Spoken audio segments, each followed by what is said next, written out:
আজকে তিনটি মামলায় দুটি মামলা ছিল গত 15 বছরের যে গুমের অভিযোগগুলো ছিল এনফোর্সড ডিসঅ্যাপিয়ারেন্স, সেইটার অভিযোগে দুটো মামলা। আরেকটি মামলা ছিল জুলাই মাসের গণ অভ্যুত্থান বা বিপ্লব চলাকালীন সময়ে রামপুরা এলাকায় গুলি করে যে মানুষ হত্যা করা হয়েছিল সেটার ব্যাপারে আরেকটি মামলা ছিল। এই তিনটি মামলায় 8ই অক্টোবর ফর্মাল চার্জ দাখিল হয়ে আসামিদের বিরুদ্ধে গ্রেপ্তারি পরোয়ানা জারি হয়েছিল এবং তার প্রেক্ষিতে আজকে আপনারা এত কথা বললে কেন? তার প্রেক্ষিতে আজকে এই তিনটি মামলার মোট 15 জন আসামিকে আইন শৃঙ্খলা রক্ষাকারী বাহিনী গ্রেপ্তার করে আদালতে উপস্থাপন করেছিল। গুমের দুটো মামলার মধ্যে একটি মামলা ছিল র্যাপিড অ্যাকশন ব্যাটালিয়নের পরিচালিত যে বন্দিশালা ছিল টিএফআই সেল, সেইখানে কিছু বন্দীকে আটক করে রাখা 2016 সাল থেকে 2024 সাল পর্যন্ত। টোটাল এই কতজন? 14 জন বন্দীকে সেখানে গুম করে রাখার অভিযোগে যে মামলাটি ছিল সেখানে 10 জন আসামিকে হাজির করা হয়েছিল। তাদেরকে গ্রেপ্তার দেখিয়ে কারাগারে প্রেরণের নির্দেশ দেওয়া হয়েছে এবং পরবর্তী তারিখ 20 নভেম্বর ধার্য করা হয়েছে। এবং এই মামলায় শেখ হাসিনা সহ জেনারেল তারিক সিদ্দিকী সহ যে সমস্ত আসামি পলাতক আছেন তাদের বিরুদ্ধে পত্রিকায় বিজ্ঞপ্তি দিয়ে হাজির হওয়ার জন্য নির্দেশ দেওয়া হয়েছে। আগামী এক সপ্তাহের মধ্যে এই পত্রিকায় বিজ্ঞপ্তি দিয়ে তাদের হাজির হওয়ার জন্য বলা হয়েছে। পরবর্তী তারিখ নির্ধারণ করা হয়েছে 20 নভেম্বর। দ্বিতীয় যে মামলাটি ছিল সেটি হচ্ছে জেআইসি অর্থাৎ জয়েন্ট ইন্টারোগেশন সেল পরিচালিত বন্দিশালায় বেশ কয়েকজন ভিকটিমকে 2016 থেকে 2024 সালের আগস্ট পর্যন্ত 5ই আগস্ট পর্যন্ত যাদেরকে বন্দি করে রাখা হয়েছিল 24 জন। সেই অভিযোগে যে সমস্ত আসামির বিরুদ্ধে মামলা হয়েছিল তাদের মধ্যে 13 জনের বিরুদ্ধে মামলা হয়েছিল, তাদের মধ্যে 3 জনকে আজকে হাজির করা হয়েছিল, বাকি 10 জন পলাতক আছেন। আদালত তাদেরকেও গ্রেপ্তার দেখিয়ে কারাগারে প্রেরণ করতে বলেছেন এবং আগামী 20 নভেম্বর ওই মামলারও পরবর্তী তারিখ নির্ধারণ করেছেন এবং একইভাবে পলাতক আসামিদের বিরুদ্ধে পত্রিকায় বিজ্ঞপ্তি প্রকাশের নির্দেশ দিয়েছেন 7 দিনের সময় দিয়ে। তৃতীয় মামলাটি ছিল রামপুরায় 18 এবং 19 জুলাই 2024 সালে গুলি করে, বিশেষ করে ওইখানে কিছু বিজিবি সদস্য যারা গুলি করে আন্দোলনকারীদের হত্যা করেছিলেন, মোট 28 জনকে হত্যার অভিযোগে ওই অভিযোগটি করা হয়েছিল। সেই মামলাটিতেও আসামিদেরকে কারাগারে প্রেরণের নির্দেশ দেওয়া হয়েছে এবং পরবর্তী তারিখ নির্ধারণ করা হয়েছে 5ই নভেম্বর। এবং সেই মামলাতেও যারা পলাতক আছেন, 2 জন পলাতক আছেন 4 জন আসামির মধ্যে, সেই 2 জনের বিরুদ্ধে পত্রিকায় বিজ্ঞপ্তি প্রকাশের জন্য নির্দেশ দেওয়া হয়েছে। আগামী 5ই নভেম্বর পরবর্তী তারিখ নির্ধারণ করা হয়েছে। আজকে যাদেরকে উপস্থিত করা হয়েছিল তাদেরকে গ্রেপ্তারের ব্যাপারে, বিচারকে সোপর্দ করার ব্যাপারে আইনশৃঙ্খলা রক্ষাকারী বাহিনী যেমন কাজ করেছেন, তেমনিভাবে বাংলাদেশের সার্বভৌমত্বের রক্ষক হিসাবে আমরা যাদেরকে মনে করি বাংলাদেশ সেনাবাহিনী, তারা এই আদালতের প্রক্রিয়াকে সাহায্য করেছেন।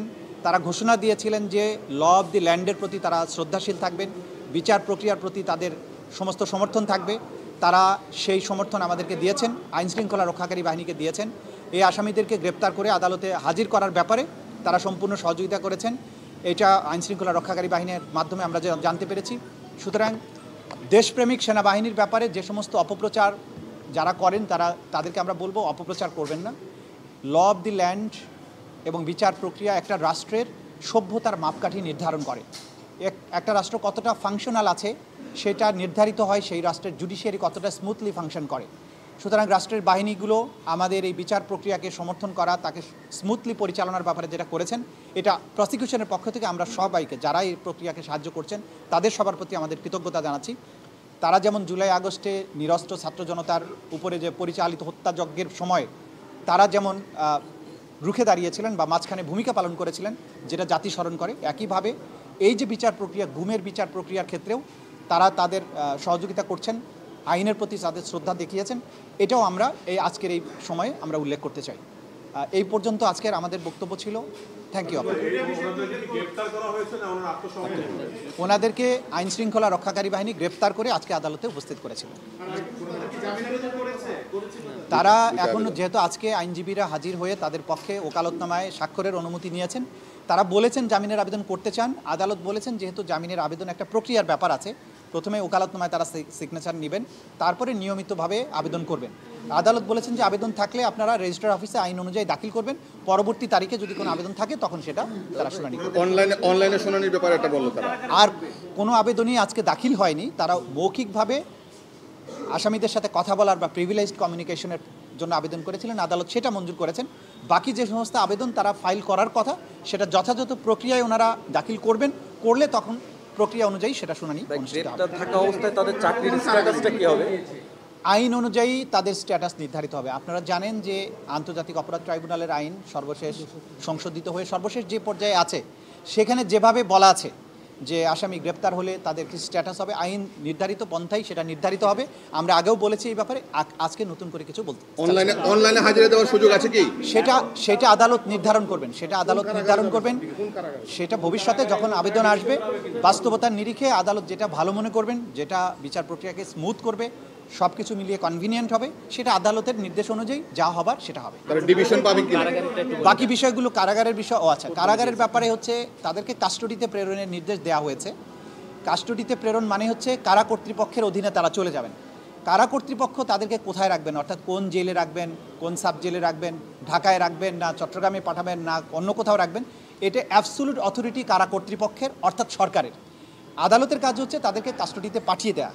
কাস্টডিটা মেনটেন করেন রাষ্ট্র বা স্বরাষ্ট্র মন্ত্রণালয় অথবা মোর স্পেসিফিক্যালি কারা অধিদপ্তর। সুতরাং কারা কর্তৃপক্ষ তাদেরকে কোন কারাগারে রাখবেন সেটা তারাই নির্ধারণ করবে। ভাই একটা বিষয়, যে এই বিষয়ে যে সুবিধা সাধারণত কারা কর্তৃপক্ষ কোন আসামিকে কি পদ্ধতিতে আদালতে হাজির করবেন এটা ডিসক্রিপশন অফ দি কারা কর্তৃপক্ষ। এই ব্যাপারে আমাদের কিছুই বলার নেই। এটা দেখেন আইনের মধ্যে যেটা আছে, আমরা সর্বশেষ সংশোধনী অনুযায়ী বলা হয়েছে যখন কারো বিরুদ্ধে বিচার প্রক্রিয়াটা শুরু হয়ে যায়, ফরমাল চার্জ দাখিল হয়, তখন আসলে তিনি আর সার্ভিসে আছেন বলে গণ্য হবেন না। এটাই হচ্ছে আইনের ব্যাখ্যা।